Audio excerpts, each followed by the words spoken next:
Hello guys, কেমন আছো তোমরা সবাই? তো আজকে আমরা বানাবো ছোলে ভাটুরে, যেটা কিনা বাড়িতেই আমরা বানাবো আর খেতে কিন্তু এটা দুর্দান্ত হবে। তো ফার্স্টে আমরা শুরু করব ভাটুরে দিয়ে, কারণ ছোলে কিন্তু তাড়াতাড়ি হয়ে যায়, ভাটুরেতেই কিন্তু মেন টাইমটা লাগে। তো ফার্স্টে একটুখানি দুধের মধ্যে আমি একটুখানি চিনি দিয়ে ভালো করে গুলে নেব। গুলে নিয়ে ওটাকে আমি একটুখানি ফ্লেমে হিট করে নেব, কারণ আমি ওটাকে লিউকওয়ার্ম করব যাতে চিনিটা গুলে যায়। তারপর আমি কিছুটা ইস্ট দিয়ে ভালো করে গুলিয়ে নিয়ে 5 মিনিটের জন্য রেখে দেব ঢাকা দিয়ে। এরই মধ্যে আমি একটুখানি ময়দা মাখছি। ময়দার মধ্যে আমি একটুখানি আটা দিয়েছি, তোমরা শুধু ময়দা দিয়েই মাখবে। তারপর আমি একটুখানি সল্ট অ্যাড করেছি একটুখানি তেল, আর তারপর ইস্ট যেটা ফুলে গেছিলো সেটা অ্যাড করে ভালো একটা ডো বানিয়ে নিয়েছি। তারপর ওটাকে 2-3 ঘন্টা রাখার পর দেখো ডোটা কি সুন্দর রাইজ হয়ে গেছে। এবার আমরা লুচির মতো শেপে করে একটু জোয়ান দিয়ে ভালো করে ভেজে নেব। এবার আসি ছোলেতে। ছোলে বানানোর জন্য ফার্স্টে একটুখানি পেঁয়াজ বাটা, তারপর একটুখানি টমেটো বাটা ভালো করে নিয়ে নেব।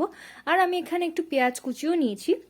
এবার আমি আগের দিন রাতেই ছোলাটা ভিজিয়ে রেখেছিলাম, সেটা আমি ভালো করে প্রেশার কুকারে দিয়ে দিচ্ছি। আর প্রেশার কুকারে আমরা একটুখানি আলুও দেবো।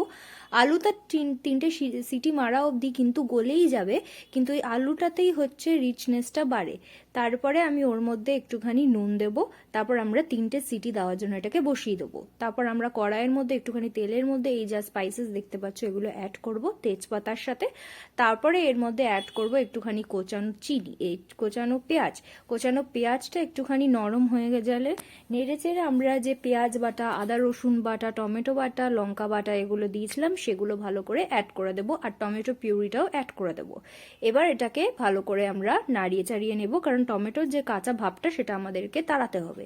তারপর আমরা ছোলে মশলা অ্যাড করব, আমচুর পাউডার অ্যাড করব, আর অ্যাড করব কাশ্মীরি লাল মির্চ, আর অ্যাড করব হচ্ছে একটুখানি হলুদ আর একটুখানি নুন পরিমাণ মতো। তারপর ওটাকে ভালো করে আমরা একটুখানি নাড়িয়ে নেব। তারপর আমি কালারের জন্য একটুখানি লিকার চা ব্যবহার করেছি, সেটা আমরা ভালো করে একটুখানি ঢেলে নিয়ে আবার একটুখানি আমরা নাড়িয়ে নেব। আমরা কিন্তু 1 চামচ চিনিও ব্যবহার করব, সেটা আমরা বেশি করবো না, 1 চামচই দেবো। তারপর ছোলেগুলো যেগুলো সিদ্ধ হয়ে গেছে সেগুলো আমরা ভালো করে নাড়িয়ে চাড়িয়ে নেব। এবার একটা ম্যাশার দিয়ে আমি কিছু কিছু ছোলেগুলোকে ম্যাশ করে নেব, যাতে মানে একটুখানি ক্রিমি স্মুথ টেক্সচারটা আসে। ব্যাস, আর কি, উপর দিক দিয়ে একটুখানি ধনেপাতা ভালো করে ছড়িয়ে নেব। ব্যাস, আমাদের ছোলেও রেডি, ভাটুরেও রেডি। এবার কি প্লেটে সার্ভ করে দেবো। আর দেখতেই পাচ্ছ কতটা সুন্দর ফুলেছে আমাদের ভাটুরে। আর ছোলেটাও আমাদের রেডি। সার্ভ করে দাও একটা লেমন আর কিছু অনিয়ন্স দিয়ে। এটা কিন্তু খেতে দারুণ ছিল। তোমরা রেসিপিটা বাড়িতে বানাও। আর যদি ভিডিওটা ভালো লেগে থাকে, like, share, subscribe and comment. Till then, bye guys.